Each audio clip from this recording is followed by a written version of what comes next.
Hello, good evening प्यारे बच्चों। उम्मीद है आप खैरियत से होंगे।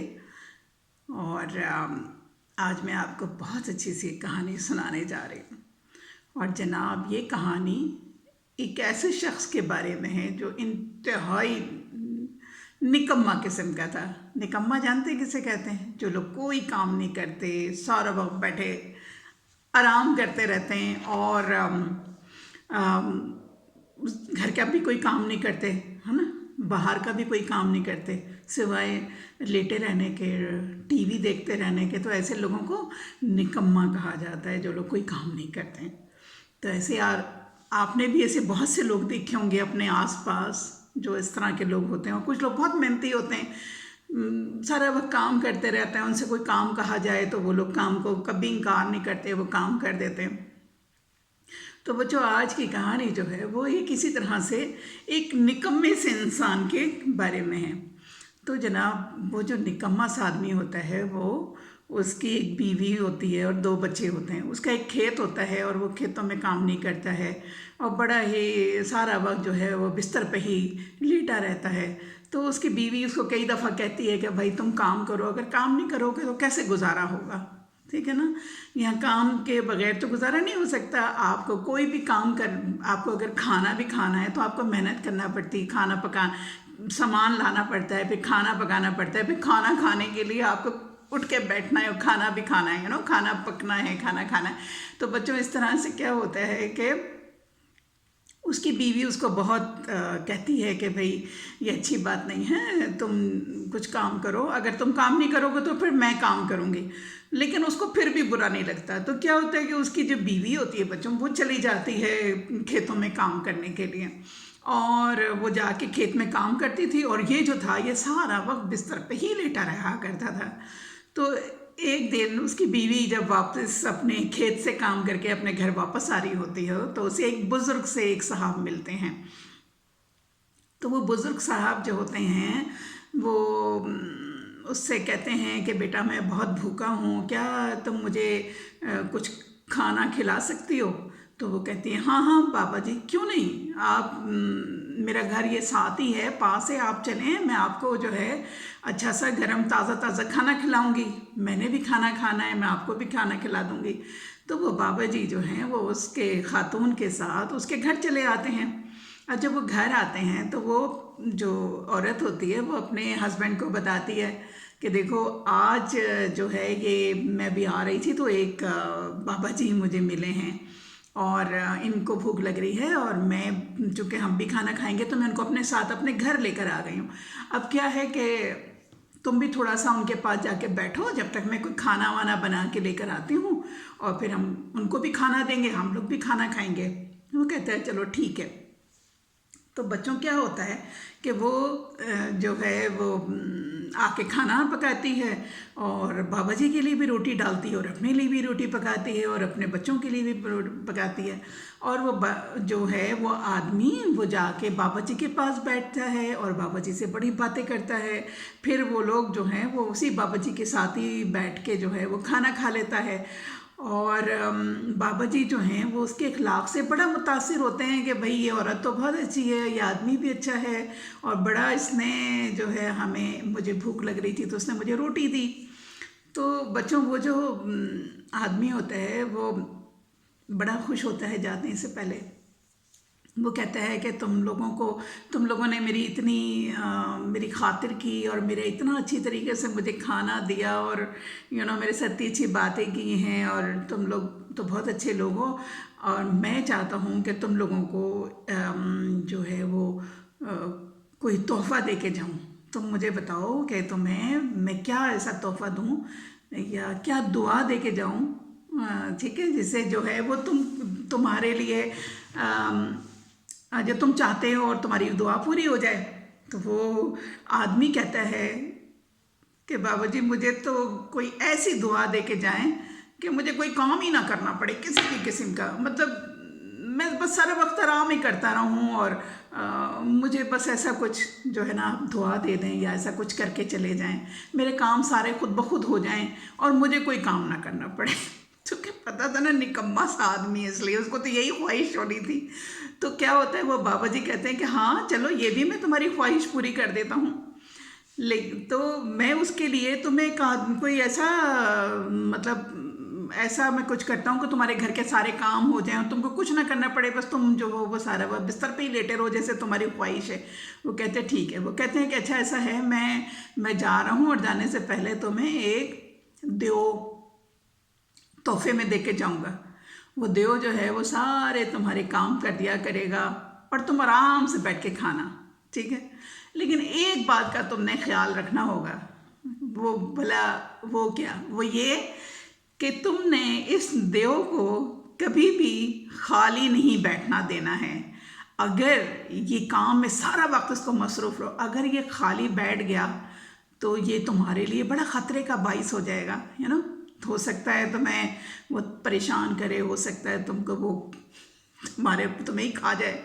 तो वो कहता है कि अच्छा ठीक है, ये तो बड़ी अच्छी बात है, मैं तो सारा वक्त इसको काम में ही लगा के रखूँगा। इसको तो एक दफ़ा कहूँगा जाके खेत में पानी दो, तो ये तो पानी देता रहेगा सारा टाइम पे, और ये तो बड़ा मज़ा आएगा। वो कहते हैं ठीक है बाबू जी, आप इसको जो हैं आप इसे मैं इसको काम में लगा के रखूँगा। वो कहते हैं चलो ठीक है। ये कह के बाबा जी जो है ना बच्चों को रुखसत हो जाते हैं, वो चले जाते हैं और वहाँ पे उनको एक देव को छोड़ के चले जाते हैं। तो वो जो देव होता है वो कहता है हुक्म मेरे आका उस बंदे से। वो बंदा कहता है कि चलो मैं इसको मसरूफ़ रहता हूँ। वो कहता है कि जाओ जाके ना तुम मेरे खेतों में हल चलाओ। तो वो कहता है जो हुक्म मेरे आका, मैं अभी जाता हूँ। वो आराम से वो कहता है चलो अब तो इसको जो है कई दिन लग जाएंगे, हल चलाएगा, पूरा इतना बड़ा मेरा खेत है और मैं जो हूँ ना आराम से बैठूँगा और मतलब मुझे तो कुछ काम ही नहीं करना पड़ेगा। वो जाके आराम से बैठ जाता है। अभी जाके वो थोड़ा सा कमर टिकाता है और जाके बैठ के अभी आराम ही कर रहा होता, तो एकदम से वो देव वापस आ जाता है। तो वो कहते हैं तुम गए नहीं अभी तक? वो कहता है जी मैं जाके मैं सारे खेतों में हल चला कर भी आ गया हूँ। हैं, तुम इतनी जल्दी कैसे हल चला के चले आए हो? अभी तो तुम यहाँ से गए। तो उसने कहा कि आप भूल गए, मैं इंसान नहीं, मैं देव हूँ, और देव जो है वो यूँ चुटकी बजाते काम कर देता है। तो वो तो बड़ा हैरान, उसने कहा यार ये तो बड़ा कदम है, अभी तो मैं बैठा। वो कहता है कोई और हुक्म दें, है ना। तो अब वो सोचता है अब मैं क्या करूं। तो वो कहता है ठीक है अभी मैं सोचता हूँ। उसने कहा कि अगर आपने ना मुझे ज़्यादा देर तक मुझे काम नहीं बताया तो मैं जो हूँ वो मैं आपको खा जाऊँगा, आपको खा जाऊँगा मैं। अब तो वो बहुत ही डरता है। वो कहता है यार इसको क्या करें। वो कहता है अच्छा जाओ जाके खेतों में पानी लगाओ। अब उसको ये पता होता है कि खेतों में पानी लगाने गया है तो ये तो बहुत टाइम लगाएगा, क्योंकि खेतों में तो ट्यूबवेल लगाएगा, फिर सारे में पानी, खेतों इतना बड़ा खेत है, खेत में जब वो पानी लगेगा तो बहुत टाइम लगेगा। तो वो उसको भेज के आराम से जाके फिर से चरपाई में बैठ जाता है वो। अच्छा अभी जाके वो कमर ही टिकाता है तो एकदम से फिर वो चला आता है देव, और वो कहता है कि हैं तुम अभी कैसे चले आए, अभी तो तुम ये गए नहीं हो। वो कहता है जी मैं जाके ना सारे खेतों में पानी डाल कर आ गया हूँ।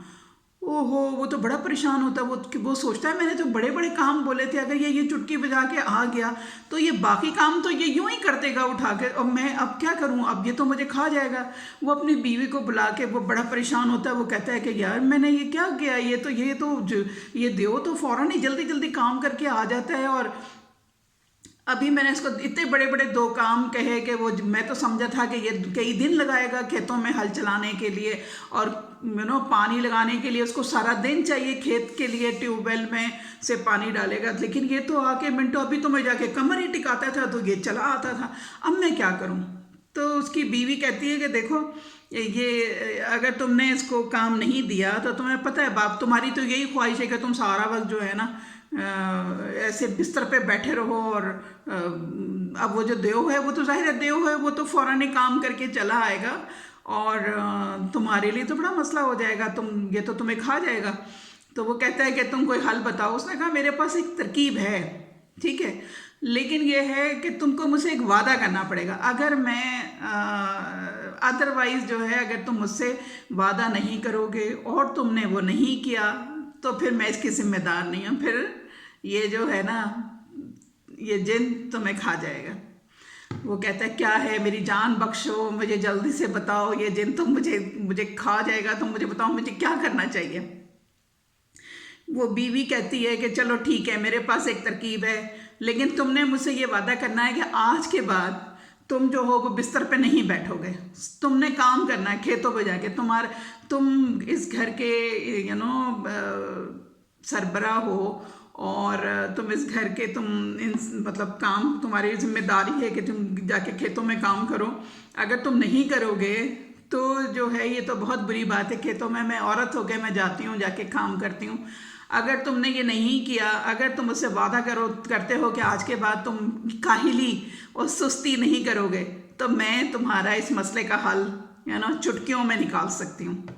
वो कहता है मैं तुमसे वादा, जब वो वादा ले लेती है तो फिर वो कहती है कि उसको जिन को कहती है कि क्या मैं देव को कि क्या मैं भी आपको कोई हुक्म दे सकती हूँ काम के लिए। तो वो कहता है जी बिल्कुल, आप भी हुक्म कर सकती हैं, आप जो हैं आप दोनों मेरे आका हैं, आप जो हुक्म कहेंगे मैं आपकी बात पूरी करूँगा। तो होता क्या है बच्चों के, वो जो है उसको कहती है कि देखो हमारा एक कुत्ता है, ठीक है, घर के बाहर बैठा हुआ है, वो उसका एक प्रॉब्लम ये है कि उसकी जो दुम है ना कुत्ते की, वो टेढ़ी है। तुम जाके उस कुत्ते की दुम को सीधी कर लो, जब सीधी करके फिर आओ तो मैं जो हूँ वो फिर हम तुम्हें कोई अगला काम बताते हैं। तो वो चले जाता है। अब उसका मियाँ पूछता है कि भाई ये क्या किया तुमने, ये कैसा काम। तो वो कहती है देखो कुत्ते की दुम है, वो तो टेढ़ी है, वो कभी भी सीधी नहीं होगी, ये सारी ज़िंदगी इस कुत्ते की दुम को सीधी करते रहेगा, मैंने तुम्हारी जान बख्शवा दी है। अगर अब तुमने वादा किया है तो तुम खेतों पर जाके काम करोगे, ठीक है ना। तो वो क्या होता है, वो जो देव होता है वो सारा वक्त कुत्ते की दुम को सीधी करने में लगा रहता है, लेकिन कुत्ते की दुम तो टेढ़ी होती है ना, तो वो कभी सीधी नहीं हो सकती थी। तो वो इस तरह से उस बंदे की जान बच जाती है। तो बच्चों ये तो थी आज की कहानी, कैसी लगी आपको कहानी। और देखो काहिल जो इंसान होते हैं, है ना, उसने अगर वो उसकी बीवी अकल नहीं लगाती तो क्या होता, वो तो जिन उसको खा जाता ना, क्योंकि वो बंदा तो काहिल था, उसको क्या पता कि ये जिन जो है देव जो है ये इतनी मिनटों सेकंडों में काम करके आ जाएगा। और उसको तो वो जो बुजुर्ग थे उन्होंने भी जान के उसको इस तरह का ये कहा दिया देव, ताकि जो है वो इसको समझ में आ जाए कि जी इसने क्या किया। यानी कि दुनिया में रहने के लिए बच्चों काम करना पड़ता है, मेहनत करना पड़ती है, और काहिली से काम नहीं चलता है। और कोई भी लोग जो हैं वो काहिल आदमी को पसंद नहीं करते। तो इंसान आया है इस दुनिया में मेहनत करने के लिए, और मेहनत करके ही खाना चाहता है। आराम कभी कभी अच्छा लगता है, जब बिल्कुल आपके पास कोई काम ना हो फिर आराम भी अच्छा लगता है, ठीक है। तो ये तो हुई आज की कहानी, और उम्मीद है कि आपको ये कहानी पसंद आई होगी। पसंद आ जाए तो लाइक करना है, ठीक है। अपना बहुत ख्याल रखना है, और अपने घर वालों का ख्याल रखना है। आजकल कोरोना फैला हुआ है, आप लोगों की बहुत से स्कूलों की छुट्टियां हैं, कॉलेजेस की छुट्टियां हैं, तो हाथों को हर थोड़ी देर के बाद जब भी कोई काम करें हाथों को अच्छी तरह से धोना है। वॉशरूम जाना है तो उसके बाद आपने हाथों को 20 सेकंड तक अच्छी तरह से उसको धोना है, मल मल के ऐसे अच्छी तरह से, ठीक है। और इससे क्या होता है, जरासीम आपके दूर हो जाते हैं और बीमारियां आपके करीब नहीं आती हैं। तो अपने ये जो हाथ होते हैं ना बच्चों, हम मुंह में जो कुछ भी लेके जाते हैं हाथों में, जरासीम नज़र नहीं आते हैं। तो जरासीम जो है वो आँख नहीं देख सकती, बिल्कुल छुपे हुए होते हैं, तो वो उससे ना पेट में चले जाते हैं, उससे बीमारियां पैदा होती हैं। तो हमने अपने आप को सेहतमंद रखना है, हेल्दी रखना है, ठीक है। और डिस्टेंस मेंटेन करना है, किसी के घरों में जाना नहीं है, बाहर घूमने नहीं जाना, अननेसेसरी कहीं नहीं निकलना है, अननेसेसरी बाज़ार नहीं जाना, अननेसेसरी दोस्तों से नहीं मिलना। ज़रूरी हो तो मिलें, एक डिस्टेंस के साथ मिलें, हाथ नहीं मिलाना, किसिंग नहीं करना है, राइट। तो अपना बहुत ख्याल रखिए, और मेरी तरफ से खुदा हाफिज़ एंड गुड नाइट।